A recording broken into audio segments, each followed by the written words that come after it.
Part 3 આગળ લક્ષણો. Number 4 સંવાદ કલા.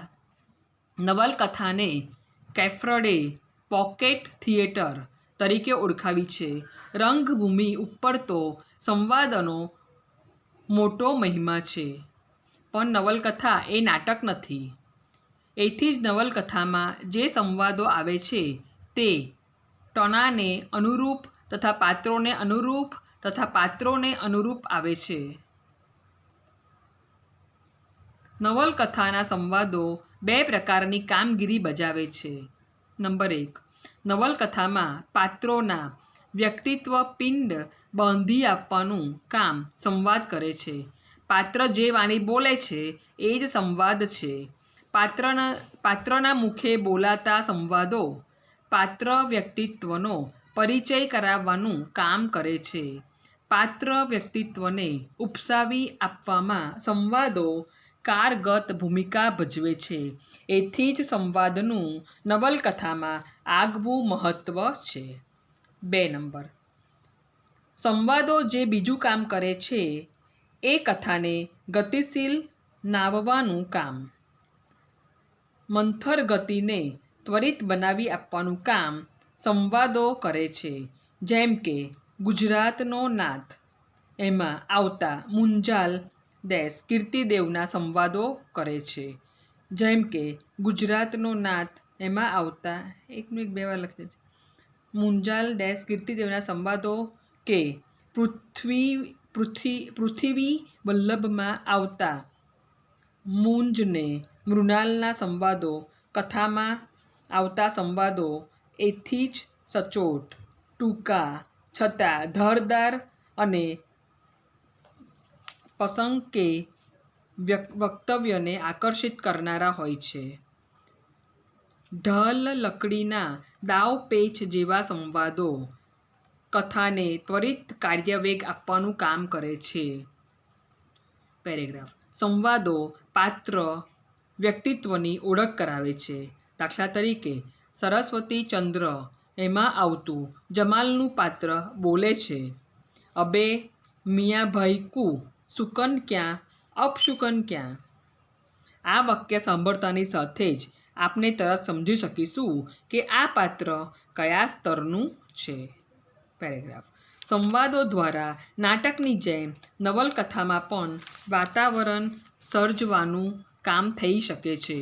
સંવાદની અગત્યતા વિશે હડસન કહે છે, dialogue well managed is one of the most delightful elements of ઇનોવેલ.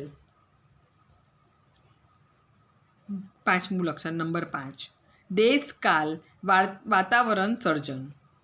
નવલકથા જે સમયની અને જે સ્થળની હોય તેનો યોગ્ય પરિવેશ, તેનું યોગ્ય વાતાવરણ નવલકથાકારે હંમેશા સર્જવાનું હોય છે. નવલકથા ઘટનાઓની સૃષ્ટિ હોય. આ ઘટનાઓ કયા વાતાવરણને નિર્માણ કરે છે તે પણ અગત્યનું બની રહે છે. પેરેગ્રાફ.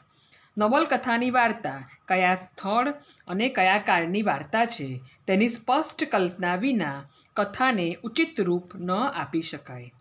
ઐતિહાસિક સમયની કથા હોય તો એ જ સમયની કથા હોય એને અનુરૂપ કથાનો પરિવેશ બાંધવો જોઈએ.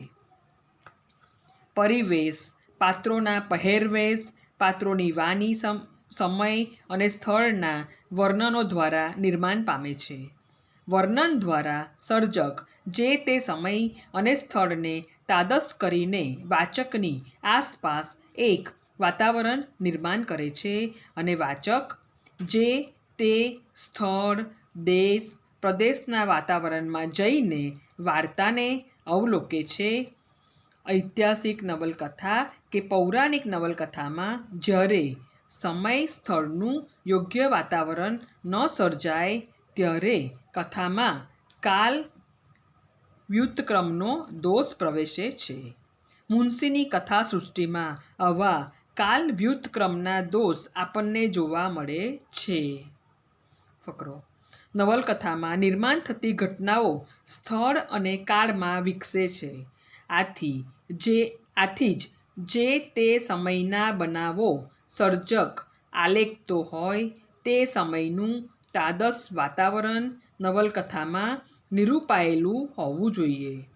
નવલકથાકારના ચિત્તમાં ઐતિહાસિક, ભૌગોલિક કે કાલ્પનિક એવા સ્થળની નિશ્ચિત કલ્પના હોય તો જ તેની ઘટનાઓમાં પ્રતીતિ કરતા અને એક પ્રકારની વ્યવસ્થા જન્મે છે. ક્યારેક તો કથાસૃષ્ટિમાં સ્થળ જ એક પ્રતીતિ બની જાય છે. પેરેગ્રાફ. સ્થળની સાથે જ આવતું બીજું મહત્વનું પરિબળ તે કાળ. સ્થળ અને કાળના સુભગ સમન્વયથી જ વાતાવરણ સર્જાય છે અને નવલકથા વાસ્તવપૂર્ણ બને છે.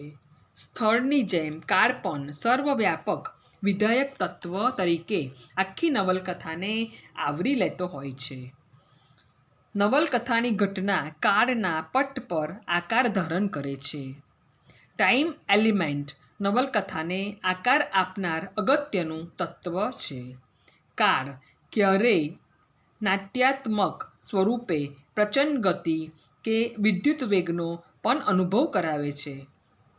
કાળ માત્ર સમયાવલંબન નથી, માત્ર પસાર થતો સમયગાળો નથી.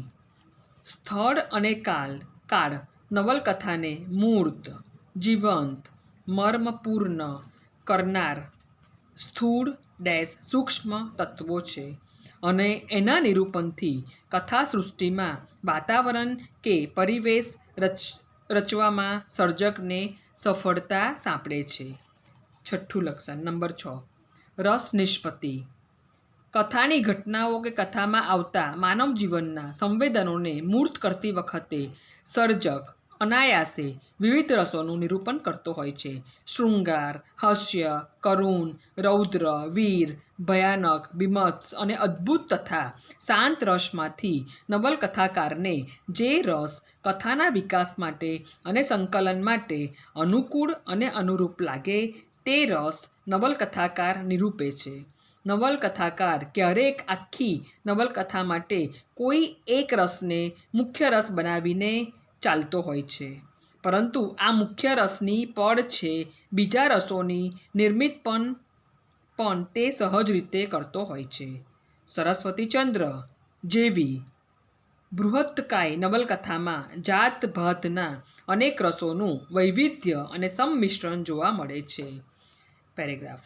નવલકથાનો પટ વિશાળ હોવાને કારણે નવલકથાકારને સહજ રીતે એક પ્રકારના રસ વૈવિધ્યની તક પ્રાપ્ત થતી હોય છે, પરંતુ ભદ્રમ ભદ્ર કે અમે બધા જેવી નવલકથા રચાઈ હોય, નવલકથાની એક જ ઘટનામાંથી અનેક રસો નિષ્પન્ન થતા હોય એવું પણ બને છે. જેમ કે જય સોમનાથ નામની મુનશીની નવલકથામાં સોમનાથના દરિયામાં સૌંદર્યવતી ચૌલાદેવી સ્નાન કરતી હોય છે, ત્યારે એક કાપાલિક એને પકડવા જાય છે. કાપાલિકના ભયંકર દેખાવને જોઈને ભયથી બેશુદ્ધ બની જતી ચૌલાદેવીને કાપાલિકના હાથમાંથી યુદ્ધ કરીને ભીમદેવ છોડાવે છે અને પછી ચૌલાને ચાંદની રાતમાં દરિયામાંથી બહાર લાવીને ભીમદેવ જાગૃત કરે છે, તો ચૌલા ભયની મારી ભીમદેવને વળગી પડે છે. અહીં જોઈ શકાશે કે આ એક જ ઘટનામાં ભયાનક, વીર, શૃંગાર રસનું એકી સાથે નિર્વહન કરીને મુનશી નવલકથાને વિકસાવવાનું કામ કરે છે.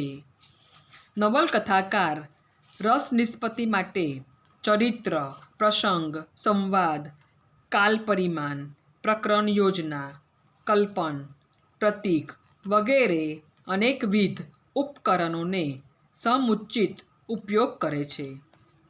સરસ્વતીચંદ્ર ભાગ 1માં ગોવર્ધનરામ જૌનિકાનું છેદન અને વિશુદ્ધિનું શોધન એ પ્રકરણમાં જે રીતે જુદા જુદા વિભાવો અને અનુભવોને સંયોજીને રસ નિષ્પત્તિ કરે છે એ આસ્વાદ બની રહે છે.